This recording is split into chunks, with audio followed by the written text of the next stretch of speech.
So, hey everybody, what's happening? This is Soss here.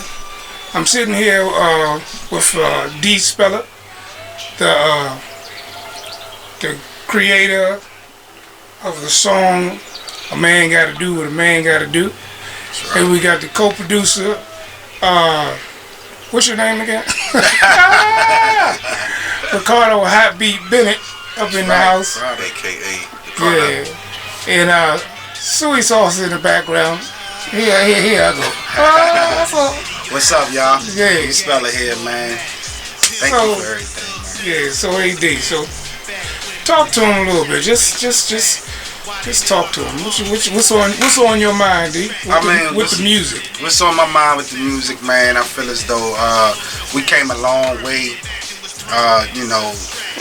Dealing with, just the time change, the dynamics of music right now. Coming from, the jazz up into the '80s rap, through the '90s rap. And, I got a little bit of all that wrapped up in what's going on, and pretty much sure you can kind of hear that. I like that spirit, that moves, that sound. Taking nothing away from the cats. Big up to the cats that's handling their music today. You know what I'm saying? I give much respects to them, but that's just what I'm doing, man. I'm glad that we here and that we can, add some more flavor to the pot. All right. So can you tell us a little bit about who are you for the people that don't know nothing about you? Man, originally born in Boston.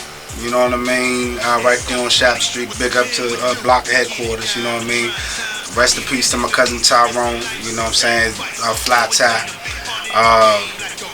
But yeah, me and my mother, we moved down here with 3 other siblings to Maryland back in 84, 85. So I've been down here, been in Maryland in the DMV area for quite some time. And yeah, just been trying to survive, man, doing what I'm doing, you know what I mean? So I got a question, was you doing music, and did you start in Maryland, or did you start in where you came from? Where did you come from again? What'd you say? Boston, Massachusetts, Dorchester, man, big up. Okay. So you from where New Edition is from, huh? Exactly. Okay. Yep. Beantown, man. Yeah. Beantown. Yeah. Represent. But yeah, I got into music. My cousin Tyrone, you know what I'm saying? If y'all haven't heard of him, but I'm pretty much sure y'all have. It's a group called Joint Ventures. I used to watch him. My uncles, they used to do music a lot into the rap game, and just watching him and seeing him spinning his, his techniques and sitting in the back writing and stuff. Me and my cousin Brandon, we used to sit back and watch. We used to chase us out. Come on, man, y'all need to get up out of here. But we love just being around that music, But the good thing about it is he started introducing me to other music as well, So what kind of music was they playing? He was playing like a lot of James Brown, because he was a James Brown man. James Brown, Jimi Hendrix. I mean, some rock. It's just different things, man. Just mixing it up. Okay. And I used to sit there and be like, man, what's that crap? You know what I mean? I didn't have no love for it at the time, just being a youngin' or whatever. But eventually, when I heard the way they converted some of them sounds, man, it started to move me. So did it influence you in definitely. What you're doing now? Definitely influenced me. Especially when he played a tape. See, y'all young cats don't know nothing about the tape, you know what I mean? But he played the tape for me one day, man, and I heard that I was like, who is that? You know what I mean? Who is that, Bennett? You know that? I know the song. I know the song. I don't know the name. Okay. Yeah, but it was a Boogie Down Productions, Boogie Down Productions song, right? Okay. And when I heard The Bridge is Over. KRS-One, The Bridge is Over. That's what it is. Okay. I believe so. I think that when I heard that song for the first time, man, I said I want to rap like that. Yeah, KRS was the band. Big ups KRS-One. Yeah, KRS-One. To this day, you still hot. Definitely. And that inspired me right there, man. Like, you know, listening to them, and you know, cause my cousin them had a different style that was tight. You know what I'm saying? Talking some real shit about, you know, what's going on in Boston and just in life in general. You know, but it was just a different style. It was different, and BDP just had a different style for me at the time, cause you know, my cousin them was coming off of like, and big up the Run DMC, you know, all you cats that paved the way for us to be here. You know, but walking through them times and hearing something fresh. I mean, they was probably already out, but you know, like I say, it be, you know what I'm talking about, man. Like, you know, back in the 80s, you had a variety of different sounds, of course, but you know, you had your like Fat Boys, Run DMC, LL Cool J, Everybody you know, different. big up, you know what I'm saying? Everybody just had that flavor they was bringing to the pot, and us being the youngins watching that, you know, that in itself inspired me to start picking up a pen and a pad and start writing my first rhymes. And I had to be about 9-10 years old, man. Wow, that's what's Yeah, up. about 9-10 years old when I first started trying. You know, then I never forget a girl. You know, I was kicking my rhyme over at Ripley Road down at the park, and she laughed me out, so I stopped. So I stopped for a while, you know, because everybody was trying to be rappers back then. So, you know, I was like, all right. But then my mom moved, and you know, she ended up bringing us to Maryland, and I kind of lost sight for a while, man, because I wasn't around. It was different. Neighborhood I grew up was pretty much the same, you know, hardships, you know, a lot of poverty and shit, man, and it was just crazy. But it was a different dynamic. The people were different. I was used to, you know, being, you know, in the area where it was, you know, American black people, but this changed the game moving to Maryland because it was international now. You know, you had niggas from, you know, Jamaica, you had niggas from Panama, you know, niggas, I mean, it was just different, you know what I mean? And you know, a lot of them, I started listening to the music here, and you know, the brothers here, they had their own sound. It was called go-go, and I was like, man, what is this go-go stuff, man? That's a DC thing. Yeah, it's a DC thing, Soy right? Sauce was in that. And yeah, and I was just like, man, Yeah, what's this music, man? But what helped influence me even more to get back into it, was a dude named DC Scorpio. I heard that Joan, go hustler, yeah, you know that Joan, man, and it inspired me. I said, man, here we go again. I'm gonna try this all over again. You know, pick my pen up again, cause I like the way he flowed. He didn't have like the same type style as I heard like other go-go bands at the time, or their you know, the Masters of Ceremonies on the mics. You know what I'm saying? So I was like, I can relate to that, man. What he's talking about, and it kind of like got like that up north swing. So yeah, I just started doing that, man, and you know, pretty much. So when did you started creating your lyrics and stuff like that? When did you when did you do like your first recording and, you know, creating these lyrics? The first time that I actually did a recording, I met up with a dude I went to high school, you know what I'm saying, high school with, you know what I'm saying, my man Big EJ, big up Ill Minds. You know, that was my first time actually hearing myself in a studio setting. You know, I've been, you know, like plugging microphones into like the little, you know, radio, or, you know, your little boom box back in the day, and you can hear yourself rap out of there, but, you know, it wasn't the same thing. But hearing that had to be probably back in 1992, 91, maybe. And yeah, man, that you know, that guy really helped me, you know what I'm saying, shape myself as far as an artist, because you know, he gave me the platform to actually sit in there. And also you too, so you know what I'm saying, you know, a lot of people don't know, I used to be, you know, the attic. He was the basement, you know what I mean? So we lived right above each other. Hold up. When, just want to clarify this. When he say attic, he means upstairs. Yeah. Addicted to nothing. Yeah, well, I'm pretty much sure they understand. Yeah, but maybe not. Yeah, true. Hey, look. Right. It don't mean he's on the top, he's on the bottom. What apartment we lived in. Yeah, but, let me clarify that. Yeah, since y'all make it that way, but, but real talk, I lived upstairs, he lived downstairs, man. I used to see him coming with his bass.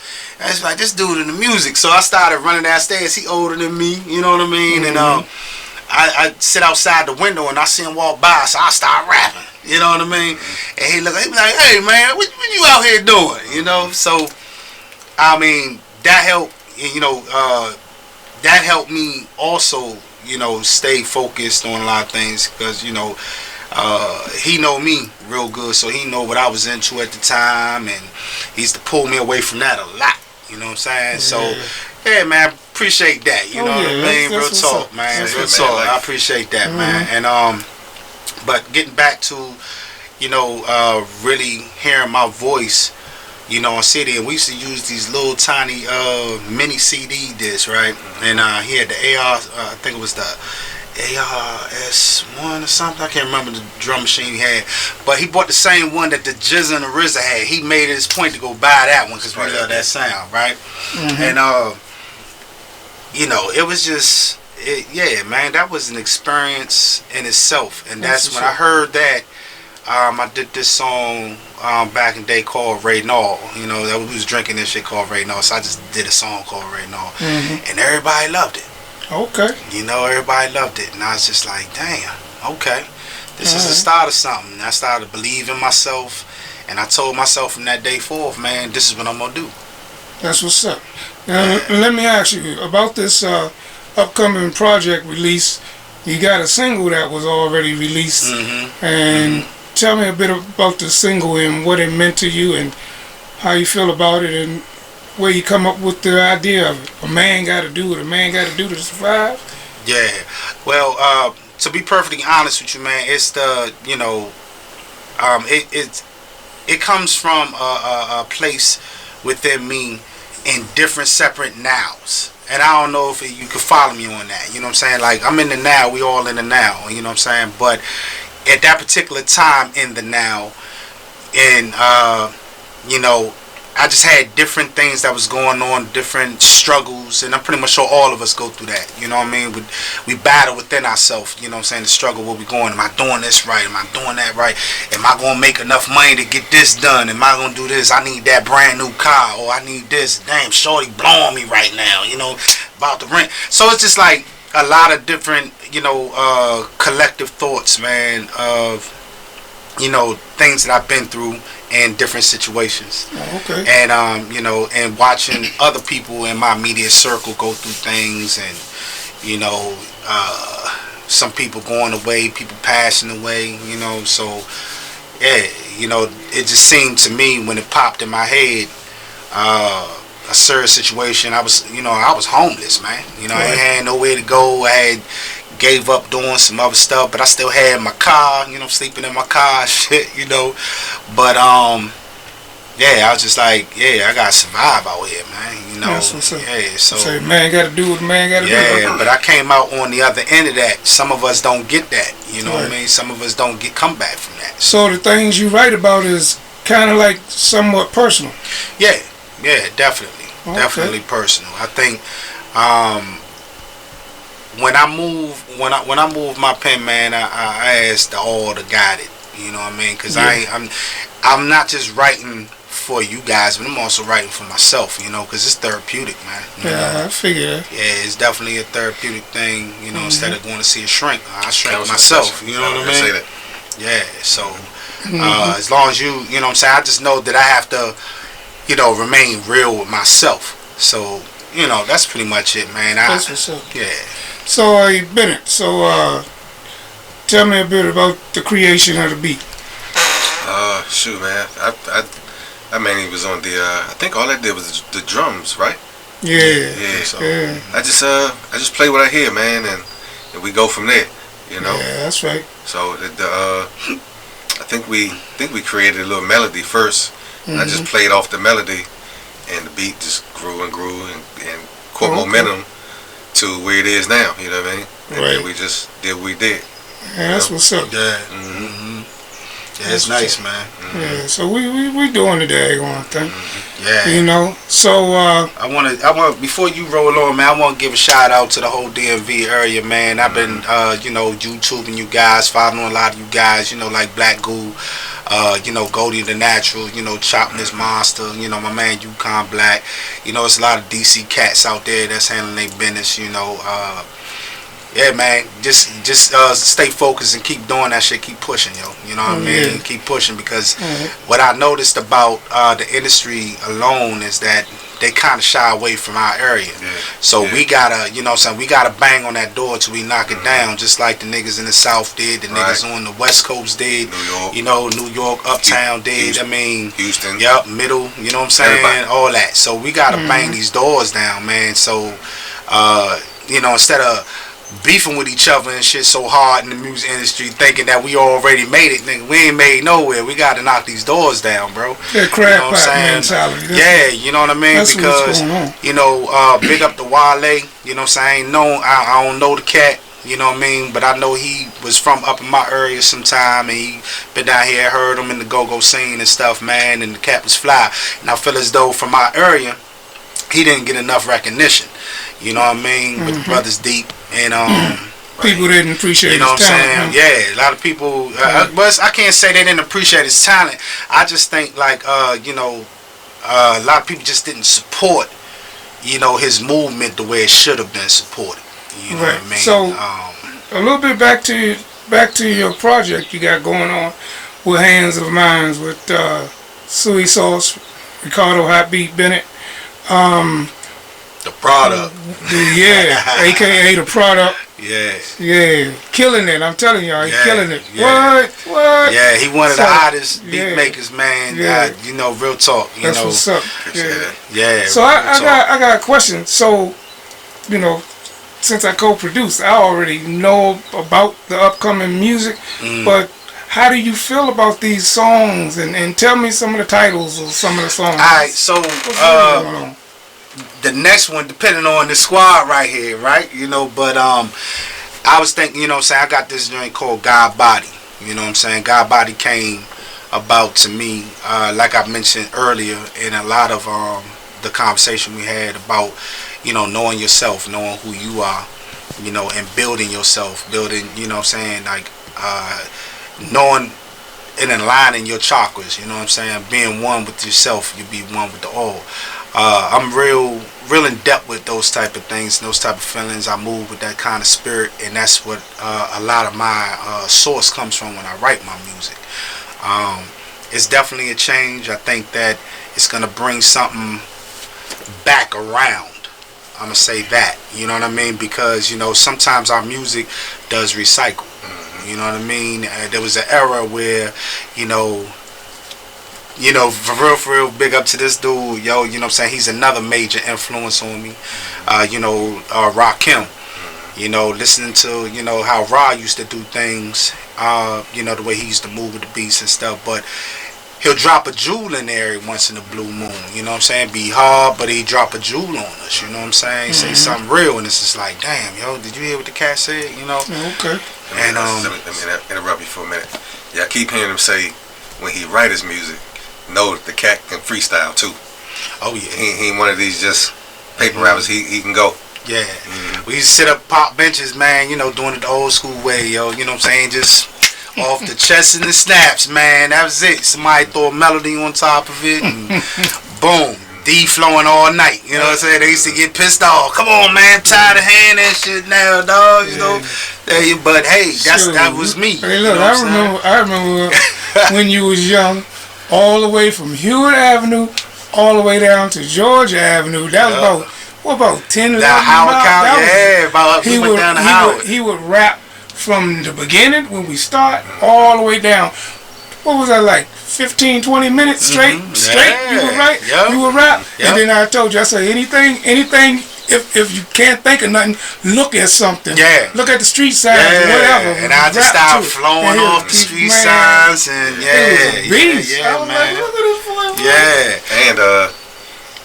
And he make you think. you got to listen to his music. You can close your eyes, whatever, and come up with your own video, because every word he's saying, you seen it. You know, and he real humble. You'll never hear him boost himself up, and I think because he's doing it from the heart. But us on the outside listening, the boy monster. I appreciate that, man. Yeah, I really do, man. I believe humbleness is, definitely valuable in this game. You know, a lot of cats that boost themselves up, you know what I'm saying, or really, you know what I'm saying, it's a negative thing, man. I look at not being humble. That's a negative thing, man. You know, negativity don't have no place in me. You know, don't get me wrong. You know, we all get angry. You know what I'm saying. We all human. You know what I'm saying. Yeah, you know, we go through what we go through, but I try to keep it on the flip side. I feel you. And God Body is one of the songs. Yeah, and what else? What else is on there? Definitely talks about, you know, the industry and, you know, like a lot of the negatives in the industry and the powers that be in the industry. Is there any other songs, titles that you can think of that may go on? Black Hands. Black Hands. You know, Black Hands is representation of us brothers and how we need to stop banding together for real before they really exterminate all of us, man. That's what's up. You know, no bullshit. Else? They doing that. They exterminating us out here. That's what's up. You know, One Night Stand. And One Night Stand. This is for the ladies, man. You know what I mean? I think the ladies appreciate it. I'm pretty much sure they tired of always being called hoes, bitches, and shit like that. So, and I think it's good because, you know, you have a younger generation that's listening to us. We are the words, man. That's what's up, man. And you know, so you know, it's a few projects that's about to drop, man, that I think everybody can listen to. It's not what's the word I'm looking for? It's not just focused on one age group. You know what I'm saying? I think everybody from your grandmother all the way down to your kids. So my grandmother gonna be listening to some hip hop. Your grandmama could listen to some hip hop. So grandma, listen to this. You know what I mean? I try to keep it as clean as possible. You know. So I got a question. Would you consider your music hip hop, or would you, or is it placed in a box like that, or is it? Nah, it depends. I mean, it's universal. You know what I mean? Because I just don't have to do it over boom bap. I could do it over pretty much anything. Okay. You know what I mean? I can write to a lot of things, man. I practice, you know, R&B tracks. I mean, you know, rock tracks, reggae tracks. You know what I'm saying? Reggae had a big influence on me when I first came down here to Maryland in the DMV area, man. It had a big influence on me, you know, going to Carnival, you know, especially the area that I grew up at, you know, Laney Park, piece of Laney Park, man, you know what I'm saying? Dudes out there, you know, they you know what I'm saying, we real with that, man. But that's what's up. Yeah, the influence there, man, was heavy. And then coming from Boston, you know what I'm saying, was a West Indian, you know, feel out there already too. So yeah, definitely, you know what I'm saying, Beantown had like the West Indian you know, movement going on up there too. So yeah, man. So have we decided on titling the project yet? Nah, I'm still, because it need to be right, you know what I mean? It needs to be right. I need to, once all the music is put together, you know, then we go ahead and see what it say. See what it say. Because that's what I do, man. Even when I write, I don't title my stuff and write to it. What I'm doing is whatever's flowing out of me at that time. Once I finish the song, sometimes I might say something doing a freestyle or trying to figure out what I'm going to say. I don't like to do it that way. I like to just let it flow. You know what I'm saying? When I'm in my zone, I'll just let it flow, and then the title will come to me. Oh, that's what's up. You know what I mean? So that was interview number 1 of many to come. And this is a project and the product of HANDZ of MINDZ production, record company. Man. And special thanks to D Speller taking his time out to do what he do. You know what I'm saying? We really appreciate it. Appreciate it, bro. And, appreciate y'all having me. That's what's up. And Ricardo Hotbeat Bennett. That's what's up. And Soss. He's my niggas, man. He's my niggas. Peace in the East. Yeah, all she needed some hair grease. Alright. Well, this is Soss right here signing off. And like I always say, be woke, not wokish. Peace out. Peace. Yep.